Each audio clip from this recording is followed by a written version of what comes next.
I am officially overwhelmed. We just landed in Seoul, and honestly, even though it's, well past midnight, the city feels like it's just getting started. Yeah, never really stops. No, it doesn't. Every storefront is lit up, the streets are spotless, and people are just, walking around like it's the middle of the afternoon. It's not chaotic, it's just pure, constant energy. Welcome to Seoul. You've immediately picked up on the defining feature of this city. It really is a 247 urban ecosystem. It certainly feels that way. But the crucial insight here, the thing to really grasp, is that this constant speed, this activity, it isn't spontaneous chaos. Not at all. It's the result of meticulously engineered infrastructure, designed to run seamlessly all the time. Okay, let's unpack this. Because seeing people, walking home alone at 1 a.m., seeing all these neon lights still glowing, it seems fundamentally different from how other major cities I've been to just shut down after dark. It's a different philosophy of urban living. It must be. So why is Seoul so bright and busy all night?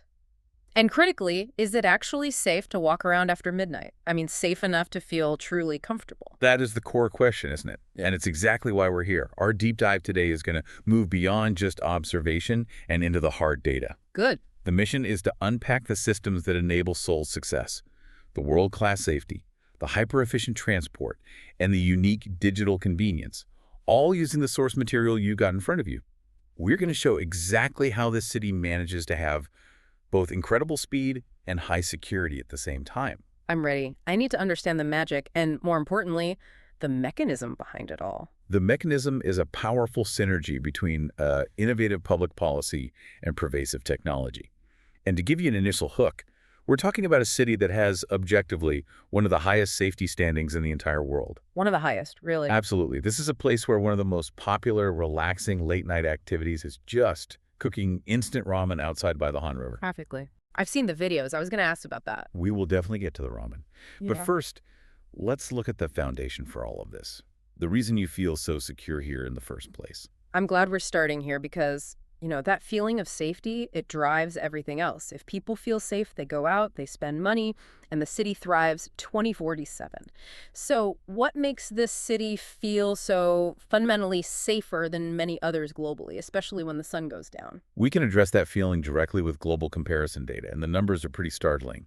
It's true that globally, perceptions of safety are actually improving. Oh, it's good to hear. It is. Sources show that about 73% of people worldwide felt safe walking alone at night in their country in 2025. That's actually the highest share in nearly 2 decades, which is a positive global trend. That is good news. But 73% is still, a long way from everyone feeling safe. And I know, having lived in other cities, that an average number like that often hides a critical difference in how various groups experience the city after dark. You've hit on the crucial systemic friction point, the gender gap in safety perception. Right. If you look at the U.S., for example, the data shows only 58% of women feel safe walking alone at night. That creates this massive 26 percentage point difference between men and women's perception of safety. 26 points. That's huge. It is. And it effectively shrinks the accessible city by half for a large portion of the population after dark. That huge disparity is what kills the nighttime economy and, frankly, the quality of life in so many urban areas. If half your population doesn't feel comfortable leaving their home past 10 p.m., then any claim to being a 247 city is basically fictional. Exactly. And while our sources don't always benchmark Seoul directly against a place like Singapore, where safety perception is nearly universal, Seoul achieves a very similar outcome. Its objective safety is so high that it dramatically reduces that gender and age gap. And that means? It means the entire population is available to engage in the night economy, which is what powers that 2047 feeling you observed when you arrived. So high perception is great, but let's get into the hard numbers. How does Seoul actually stack up objectively against other major international hubs like, say, New York or London? This is where it gets really interesting and validates that feeling you have. We can look at the Objective Safety Index scores for 2025.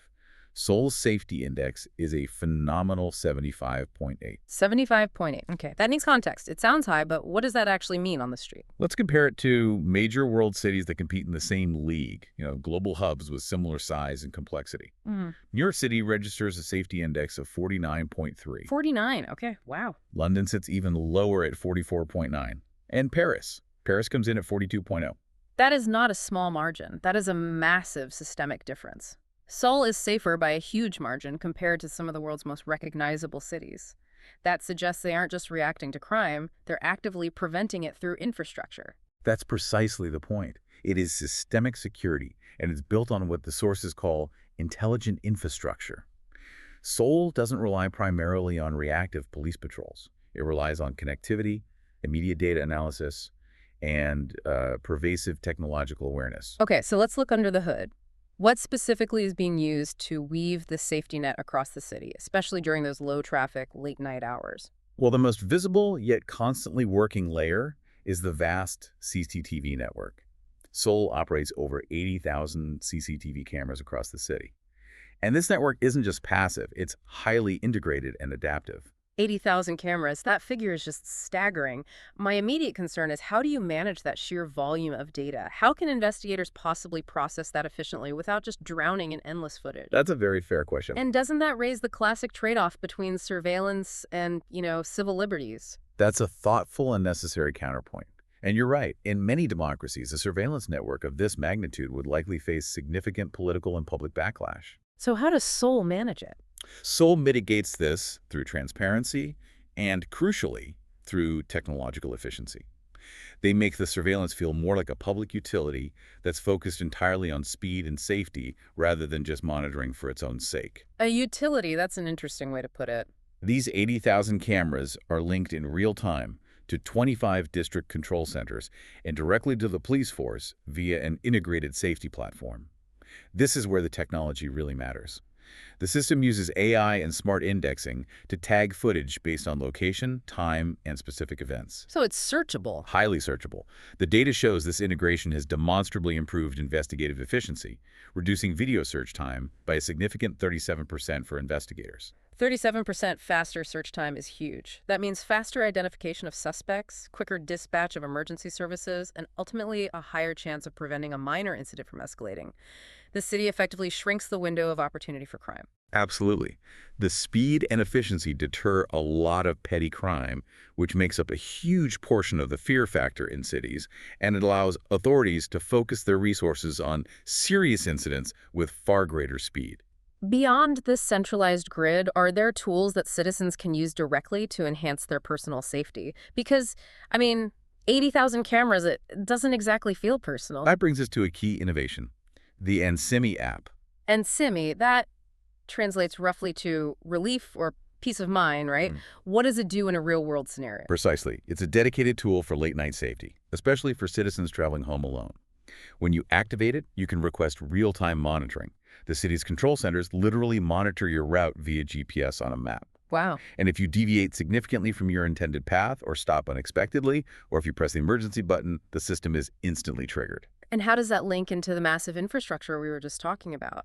It creates a seamless digital-to-physical response loop. If you press that emergency button, the system doesn't just alert the closest police. It simultaneously feeds your precise GPS location to those 25 district control centers. And then they can. The operators can immediately pull up the nearest CCTV camera feeds, and given the density, there are usually multiple feeds available, to verify the situation visually and dispatch the most effective help right to your location. So the city is actively watching out for you, specifically, not just generally patrolling the area. That system must foster a tremendous amount of reliability and trust in the infrastructure. It does. And the proof is in the experience of those who live here.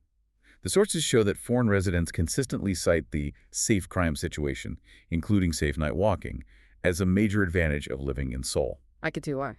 That benefit of being able to move freely, without fear, late at night, is consistently rated as world-class by the people who experience this system every day. The high safety index isn't just a number. It's a very foundation for an engaged, vibrant, 24/7 city. So the foundation of security is robust and data-driven. That's what allows the city to stay active late. But a city this huge needs an equally robust engine to move people. How do I get around this gigantic metropolis efficiently and, crucially, affordably, especially when the subway schedules start to thin out? Excellent point. Transport is the literal engine of the 24/7 city. If safety enables the activity, efficient transport is what sustains it. And we need to start with the vocabulary as you requested, because the terms convenient and transfer are absolutely essential to understanding the financial and logistical genius of the system. Okay, lay it on me. So when we talk about convenient, we mean the system is just easy to use, it's intuitive, and it's simple. Think of the color-coded subway maps and the standardized card payment systems that work on every bus, every train. It minimizes friction for anyone, even a traveler who's brand new to the city. And transfer. I know this means changing vehicles, but what's the economic magic behind it that everyone talks about? This is the core economic subsidy provided to commuters. Yeah. It's a game changer. Let's imagine a journey. You take a small local village bus to the subway station, then you switch to a subway line, and then you get off and switch to a big city bus to reach your final office block. Right. 3 different vehicles. In many cities, London, New York, Paris, you would pay 3 separate full basic fares, one for each ride. In Seoul, transfer, or means switching from one mode to another without paying the full base fare again. So it's treated as one continuous journey no matter how many vehicles I use. How did they logistically manage to implement something like that? This is where the political and technical achievement is so profound. It's called the Integrated Transfer System, or ITS. And this isn't just a localized deal within Seoul. It integrates every level of transit city buses, village buses, the entire subway and metro network, and now even the new water buses, across 3 massive distinct administrative regions: Seoul, Incheon, and Gyeonggi Province. Wait, coordinating transportation policy across 3 separate major governments. That must have been a logistical and political nightmare. It was an immense undertaking. It required standardizing fare collection technology and policy across thousands of vehicles and hundreds of stations. The core principle is a distance-proportional fare system. Meaning? You pay the basic fare only once, at the very start of your journey. Any additional charges are based only on the total distance you traveled across the whole trip, regardless of the number of vehicles you used. This system drastically reduces transit costs and encourages people to use public transport over cars. That truly is generous. It sounds like they are trying to incentivize people to take the quickest or most efficient route, even if it means changing vehicles multiple times. Is there a limit? There is a generous limit designed to cover even the most complex commutes. You can transfer up to 4 times on one fare. 4 times, so that's 5 separate rides. Exactly. 5 separate rides in total, provided you complete the journey within the time limit. This flexibility is what allows someone living deep in Gyeonggi to commute seamlessly into central Seoul without paying exorbitant costs. That is fantastic. But since the fare is based on total distance, the system has to know where I entered and where I exited every single vehicle. Right. You've just arrived at the most crucial rule for any traveler, a rule that often trips up visitors who are used to other metro systems: the absolute necessity of tapping out when you get off the vehicle. In Korean, it's called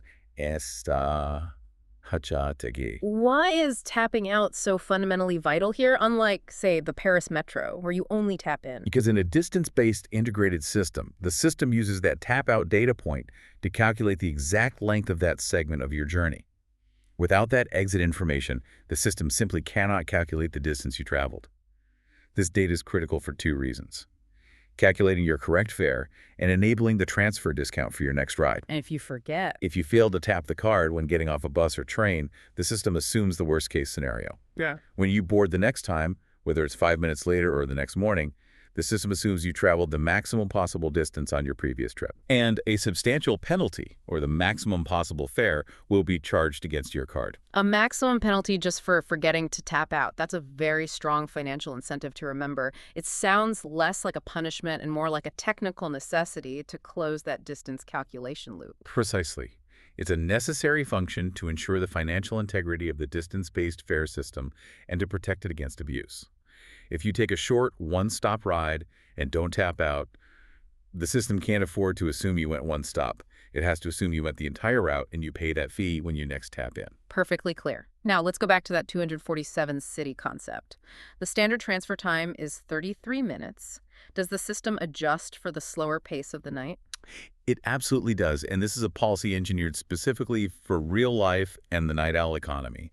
The city recognizes that buses run less frequently at night and people might need to make quick stops. The standard transfer time is 33 minutes. Yeah. But at night? During the night hours, specifically from 9 p.m. to 7 a.m., the transfer window is strategically extended. It goes from 33 minutes all the way up to 66 minutes. 66 minutes? That's almost an hour and 10 minutes. That is a profound increase in flexibility. What is the practical implication of that time extension? It gives citizens vastly greater freedom. For instance, if you finish work at 11 p.m., you take the subway, and then you have a long wait for your connection to a night bus, you're still covered for the transfer. That makes sense. Or, if you need to hop off the bus, run into a convenience store for a late-night snack or some medicine, and then catch the next bus, the system allows it without requiring you to pay a second base fare.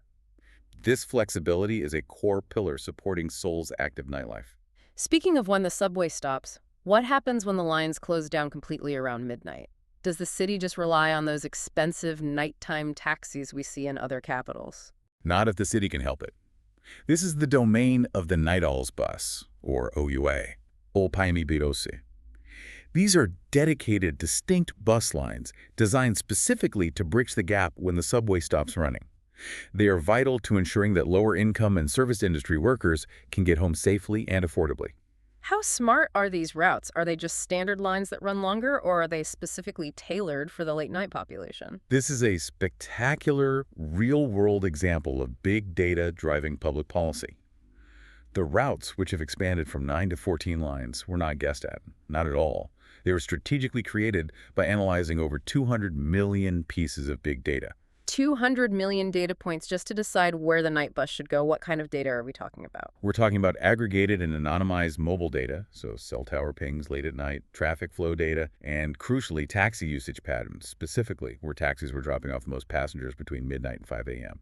The city basically created heat maps of demand. That is brilliant. This intelligence ensures that the routes cover the absolute highest demand areas, the dense commercial zones like Gangnam, Hongdae, Jongno, and clusters of late-night dining and drinking spots. This network supports Seoul's 24-hour economy and helps citizens commute safely and cheaply. The fare is only 2,150 KRW, and yes, it integrates perfectly with the ITS, allowing a free transfer to other routes. So we have world-class objective safety, a hyper-efficient and affordable integrated transport system built on technical brilliance, and dedicated night transport developed using massive data sets. The systems are all layered and interconnected. That interconnectedness is the magic. The data shows that after social distancing measures ended, the use of night public transport, including the Night Owl bus, increased by over 68% in a very short period. The city had to constantly innovate, using data to expand those 14 lines and increase frequency, just to keep up with its citizens' non-stop demand for movement. That incredible transport system solves movement. But what about the supporting infrastructure? How does the city maintain this level of 247 activity beyond just moving people around? I've heard you can truly get anything delivered, even in the middle of the night. Is Seoul really that connected and efficient? That rumor is absolutely a fact, and Yeah. it defines modern life in Seoul. The city's hyperconvenience is rooted in its high-speed digital connectivity, which in turn powers its incredibly advanced 24/7 service and logistics economy. So it all starts with the internet speed. It has to. You have to start with the foundational speed. Korea's mobile communication speed currently ranks 6th globally. And while they are always pushing to reclaim that absolute top spot, this level of ubiquitous hyperconnectivity is the necessary infrastructure foundation that enables the real-time, instantaneous services Seoul is famous for. You can order, track, and pay for services instantly, 247, because the data flow is always open. If the internet is that fast and widespread, I assume that's what powers the exponential growth we see in the delivery culture. Can you give me a sense of the scale of that market? The scale is immense, and it really reflects a fundamental shift in consumer behavior toward instant gratification. The online food delivery market alone reached a massive $2.8 billion in 2024. $2.8 billion. And the projections are astounding. This market is expected to grow to $6.4 billion by 2033. That reflects an 8.50% annual growth rate. And this surge isn't just because people are hungry, it's driven by the highly user-friendly mobile apps that streamline the entire process, making ordering, just 2 clicks simple. But that kind of growth rate implies extreme reliability. And I know delivery isn't just for fast food anymore. The real test of a world-class logistics system is moving perishable goods. Tell me more about this dawn delivery of fresh groceries I keep hearing about. Yes, dawn delivery, which means early morning delivery, has become a non-negotiable part of daily life for millions. This is the delivery of fresh groceries, sometimes including refrigerated or frozen goods, extremely early in the morning, often before 7 a.m. that you ordered the night before. And people trust this. They do. And here's a truly surprising fact that underscores that consumer reliance and satisfaction. In 2024, dawn delivery ranked first in consumer satisfaction among 40 different consumer markets that were surveyed. First, The highest satisfaction rate out of 40 different markets, that's incredible. It means consumers trust the system implicitly to deliver high-quality, fresh goods right to their doorstep while they're still sleeping. How does the logistics infrastructure achieve that level of reliability 24/7? They achieve it through meticulous, technologically driven logistics. First, there's advanced automation in their warehouses that allows for rapid sorting and packing overnight, minimizing human error. Second, and this is key, they maintain an impeccable cold chain integrity. A cold chain. Exactly. Delivery vehicles are often zoned for different temperature requirements, frozen, refrigerated, ambient, to ensure the food quality is maintained perfectly until it reaches your door. This high level of competition drives the services to provide guaranteed, real-time tracking and very specific delivery windows. The entire ecosystem is designed to minimize uncertainty and maximize speed, treating the clock as completely irrelevant to the service promise. Okay, that covers food and general goods delivery. But let's look at a late-night necessity, public health support.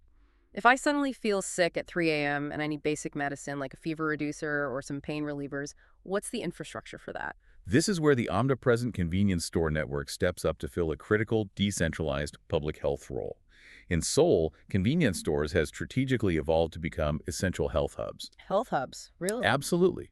There are approximately 7,252 convenience stores across Seoul that are licensed to sell over-the-counter medicine. And how does that number compare to traditional restricted hours pharmacies that close late at night? It significantly exceeds the number of traditional pharmacies, which sits at around 4,500 places.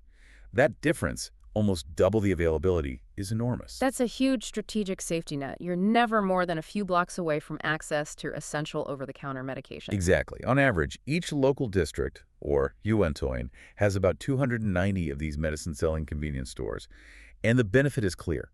This infrastructure ensures that citizens have immediate, nonstop access to essential items right away, even late at night when the centralized medical system might be inaccessible. It's a critical, cost-effective, decentralized system that dramatically boosts overall satisfaction with the city's living environment and supports that 247 active life. So the convenience stores are not just places to grab a snack. They're a recognized, vital part of the 247 social and health infrastructure.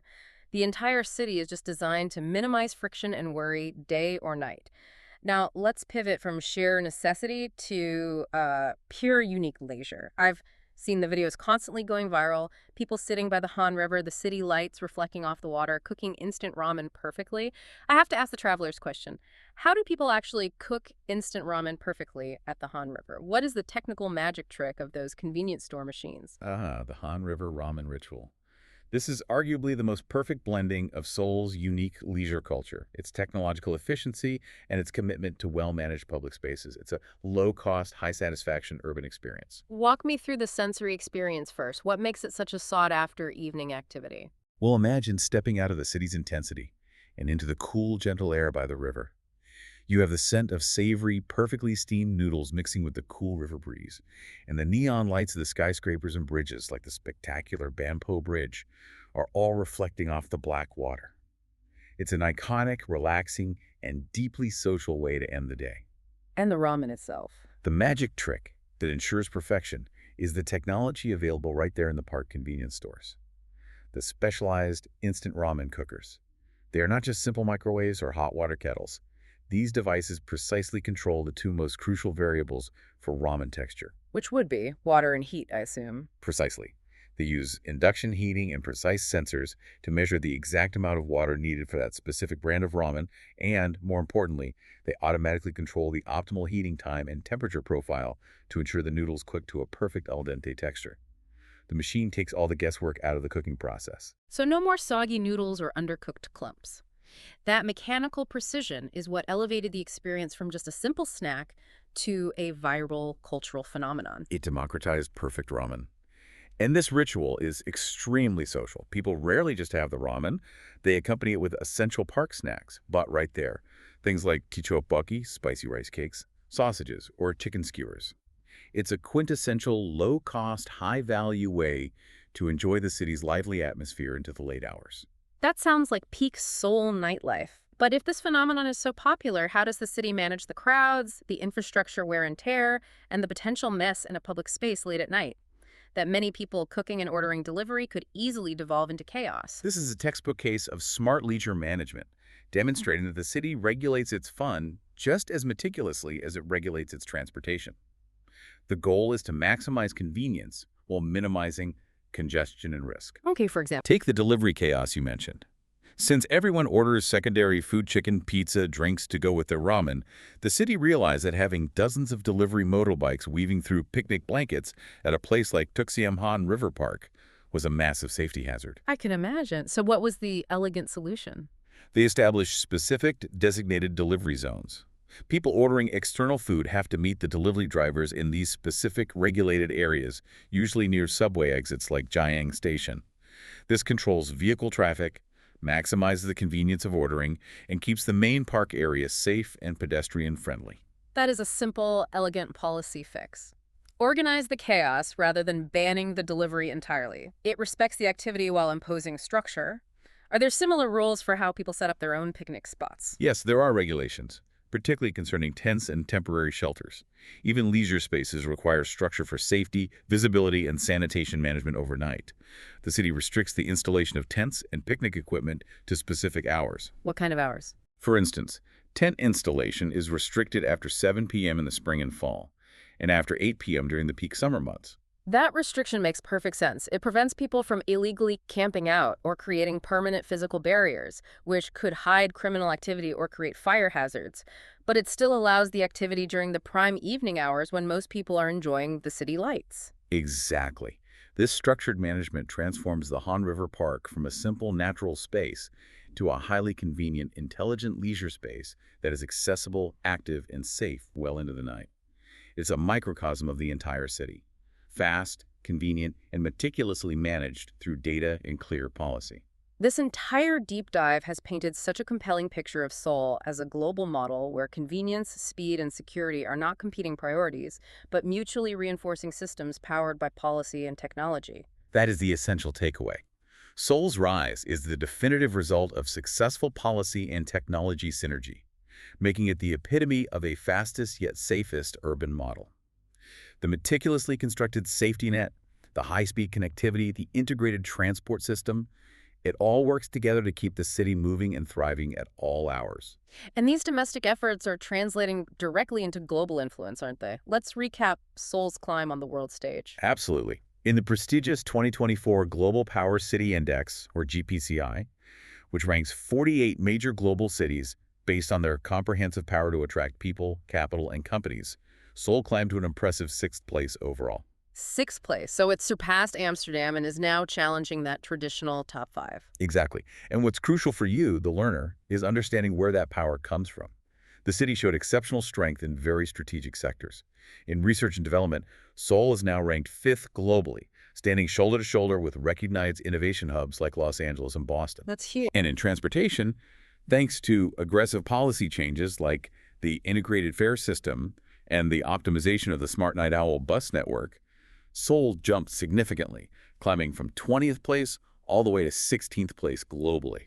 So the commitment to making movement easy and the commitment to future-focused technology are the real, measurable drivers of this recent success. Precisely. They have successfully invested in the infrastructure of tomorrow. But for a deep dive to be complete, we also have to look at the remaining points of friction and the areas where the city needs to improve, even while it's succeeding globally. And we have feedback directly from foreign residents on some persistent administrative issues. What are the specific friction points for people who choose to live there long-term, despite all the high convenience? Foreign residents highlight 2 primary administrative and systemic issues that cause daily inconvenience. First, despite the sophistication of the city's safety systems, there is a distinct lack of foreign language guidance systems during emergencies. Oh, that's a problem. Think about this scenario. If a major fire alarm goes off in a subway station, or if a weather emergency alert is issued, the crucial, immediate instructions are often provided only in Korean. The multilingual support system is insufficient during those critical high-stress moments, creating a moment of real vulnerability for a large segment of the foreign population. That's a serious oversight for a global hub aiming for the top 5. Immediate, clear, life-saving communication is paramount. Absolutely. The second issue involves the bureaucracy, specifically inconsistent naming conventions on identity documents across different government and private institutions. What do you mean by that? This causes real-world inconvenience. especially for residents of Asian descent with names that can be romanized in different ways. For example, if your passport uses one romanized spelling, but the local district office registers your name slightly differently, and then a major bank uses a third variation when you open an account. It becomes a nightmare. Those small inconsistencies become huge logistical headaches when you are trying to prove your identity, access health care, or deal with legal services. They create systemic friction despite the otherwise seamless convenience. Those kinds of administrative barriers really undermine the feeling of a welcoming, seamless city experience. And finally, we have to return to the GPCI. Because despite achieving these incredibly high marks in safety, transport, and convenience, Seoul's livability ranking remains strikingly low at 35th place globally. 35th place. That seems profoundly counterintuitive, given how easy and safe daily life sounds compared to, say, London or New York, which are below 40th. What is dragging that score down so drastically? The sources confirm this is overwhelmingly due to one persistent, overwhelming barrier: high housing costs. Cities with extremely expensive housing, even those with powerful infrastructure, tend to score low on the overall livability index.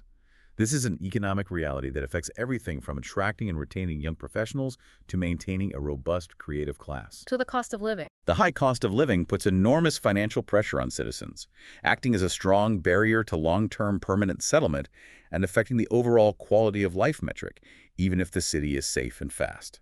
So Seoul has largely solved the complex problems of moving people, keeping them safe, and giving them instantaneous access to goods 24 hours a day. The remaining, and perhaps most difficult challenge, is affordability. That's the next frontier. The city has proven that policy and technology can solve logistical and safety problems on a massive scale. Here is the final provocative thought for you to take away. Seoul's safety and convenience are genuinely world-class, pushing it close to that global top 5. But how much further can Seoul climb in global rankings, and how much talent can it really attract and keep if the high cost of living, that low livability score, remains a persistent barrier to permanent, comfortable settlement? It raises the essential question. Is convenience enough without affordability to truly be a sustainable global city powerhouse? You have to decide.